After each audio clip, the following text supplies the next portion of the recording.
Il n'y a pas une formation qu'on va animer toujours de la même manière. Il faut la faire évoluer pour la faire vivre. Salut les formateurs, j'espère que vous allez bien. Aujourd'hui, je voulais vous parler de la veille techno-pédagogique. C'est nécessaire dans notre métier de formateur de pouvoir aller voir les nouvelles technologies, les nouvelles tendances pour pouvoir créer des formations de qualité qui correspondent aux attentes des participants. Et pour ça, on va faire une veille. Mais on ne va pas se laisser submerger par tous les nouveaux outils, sinon on en a pour des heures et puis on ne dormira plus.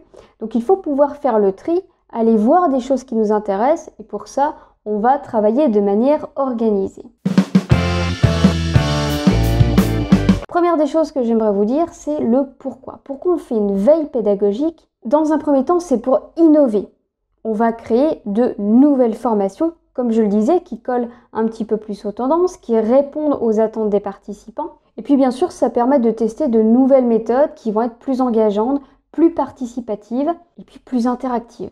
S'adapter aux besoins des participants, ça me paraît essentiel parce qu'il y a de nouvelles utilisations d'outils. Des apprenants maintenant viennent en formation avec des attentes de participation assez fortes.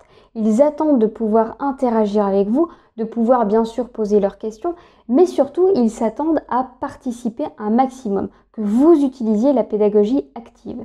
Si vous proposez simplement de l'exposer, ça va être compliqué. Et puis le monde de la formation, il est tout le temps en évolution. Tout le temps. Il n'y a pas une formation qu'on va animer toujours de la même manière. Elle évolue en fonction des groupes, mais aussi des outils qu'on va découvrir.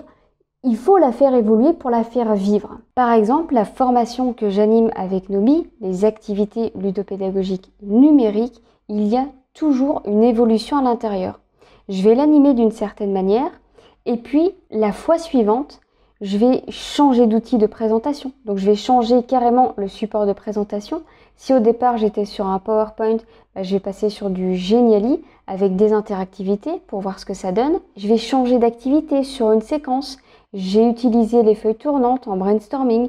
Et bien maintenant je vais essayer d'une autre manière. Je vais imposer des sujets ou je vais leur laisser le choix. Bref, je fais plein de petites mises à jour pour faire évoluer, pour parfaire cette formation pour qu'elle soit de mieux en mieux. Même si elle fonctionne déjà très bien, je trouve que d'y apporter quelque chose de supplémentaire, ça permet à des collègues qui travaillent dans la même entreprise de se dire moi j'ai vu tel outil dans cette formation, moi je l'ai suivi aussi, mais j'ai vu d'autres choses. Donc ça permet de venir compléter si vous avez des collègues qui suivent cette même formation. Une autre formation qui s'appelle Dynamiser avec l'interactivité, même si j'avais déjà bien travaillé sur les besoins et les attentes des participants, au fur et à mesure de la matinée de cette formation, il y a eu de nouveaux besoins, de nouvelles choses qui sont ressorties. Donc ce que j'ai fait pendant la pause repas, c'est d'intégrer une autre activité. Donc j'ai créé en fait une nouvelle séquence qui n'existait pas, une activité de jeu de rôle en sous-groupe. Ça, ce genre de choses, ce n'est pas pour un débutant parce que c'est quand même compliqué de créer une nouvelle séquence sur une formation où on n'a pas fait augmenter la durée de la formation. Ça veut dire qu'il va falloir modeler avec la durée, ça veut dire qu'il va falloir s'adapter sur la suite de la formation, de garder une cohérence, de garder une progression. Donc évidemment, ce n'est pas pour du débutant. Ça demande aussi une maîtrise, j'ai envie de dire, quasi parfaite du sujet. Et c'est pour ça que j'ai pu m'amuser à créer cette nouvelle séquence qui n'existait pas, qui a répondu à leurs attentes. Ça leur a permis de mettre les mains dans le cambouis, de comprendre s'il y a cette problématique-là, comment je réagis. Et ils ont pu beaucoup mieux appréhender ce sujet-là. Et s'il s'agissait surtout des imprévus en formation, donc comment je fais quand je n'ai pas de whiteboard, comment je fais quand je n'ai pas mon support de formation, quand mon partage d'écran ne fonctionne pas par exemple. Donc ça, j'ai créé toutes ces petites mises en situation-là sur le temps de midi. Tous les formateurs ne l'auraient pas fait non plus. Encore une fois, j'ai pris sur mon temps personnel, mais ça me paraissait vraiment essentiel. Surtout quand moi j'anime, je suis à fond dans cette animation-là et ça ne me dérange aucunement de me dire je vais créer cette activité-là. Moi, ça me fait plaisir de créer une nouvelle séquence et de répondre à ces questions-là qui me paraissaient vraiment importantes. C'est pas pour tout le monde, c'est pour ça que je préfère vraiment préciser cet élément-là. Je ne le ferai pas non plus à chacune de mes formations. Mais là, ça me paraissait vraiment important. Bon, alors maintenant, par où on commence? Qu'est-ce que je fais en premier? Les premières des choses que je vais vous transmettre, c'est une vidéo qui est dans la description. C'est la première vidéo dans la description qui est l'émission Off de Nobi à laquelle j'ai participé avec Christophe et Rochane, 2 experts IA. Alors là, vraiment, ils ont des sacrées pépites à vous transmettre sur l'IA, mais pas que. Durant cette émission, Xavier, qui est le fondateur de Nobi et l'organisateur de cette émission Off, nous a donné 3 grandes thématiques: la ludopédagogie, l'IA et la conception. Et chacun des 3 experts donne ses pépites, ce qu'il a trouvé d'intéressant à partager. Et là, je peux vous dire qu'il y a des choses qui sont vraiment très très chouettes. Tous ceux qui étaient présents lors de cette émission-là nous l'ont dit. Ils ont découvert plein de choses et ils ont envie d'aller creuser et d'aller explorer certains sujets qu'on a pu évoquer.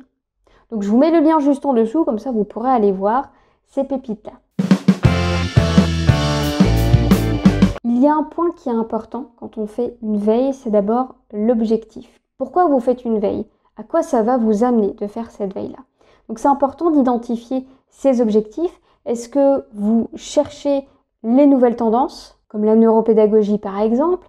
Est-ce que vous cherchez les nouveaux outils? J'entends par là les nouvelles technologies, par exemple l'IA. Est-ce que je l'intègre ou pas? Comment je l'intègre? Qu'est-ce qui existe comme outil? Ou encore des domaines spécifiques comme la ludopédagogie, la gamification.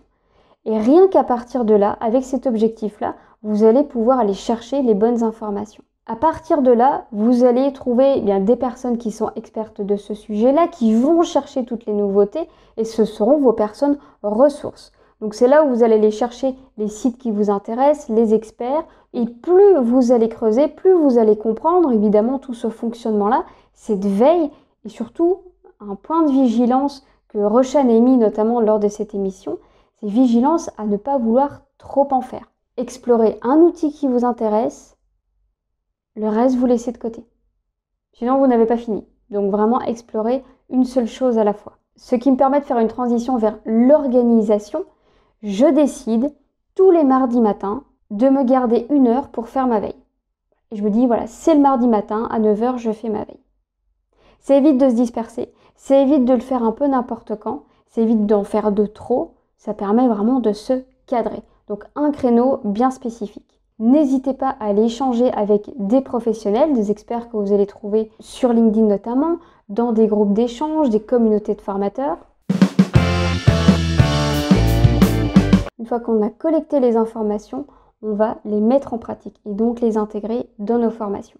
Je suis en train de chercher un outil qui va me permettre d'intégrer des questions, des activités à l'intérieur de mes vidéos, ou qui sont dans mes formations e-learning.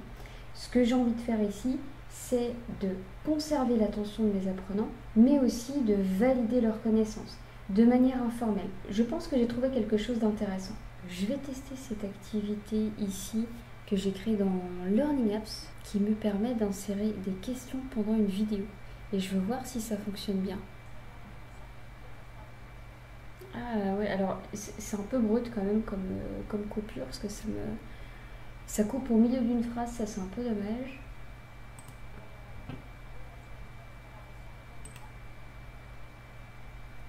Ok, et là j'ai la deuxième activité qui commence. Ça c'est vraiment pas mal, c'est-à-dire qu'au milieu de ma vidéo, je vais pouvoir insérer des questions type QCM. Je peux mettre aussi une activité comme ça de rapatriement, à quel moment je fais du cours magistral. Allez, de 11 h à 14 h, c'est bien ça. Ça pique. Voilà, je teste ça. Et non, c'était pas ça. Là, c'est pas mal. Il faut quand même que je clique pour fermer la fenêtre d'activité pour revenir sur la vidéo. Non, franchement, c'est pas mal. Merci d'avoir suivi cette vidéo. J'espère qu'elle vous aura plu, qu'elle aura pu vous aider à faire votre veille technopédagogique. Vous avez maintenant une nouvelle ressource avec la vidéo. Les questions vraiment essentielles à vous poser. Abonnez-vous à la chaîne et puis moi je vous retrouve très vite pour une prochaine vidéo.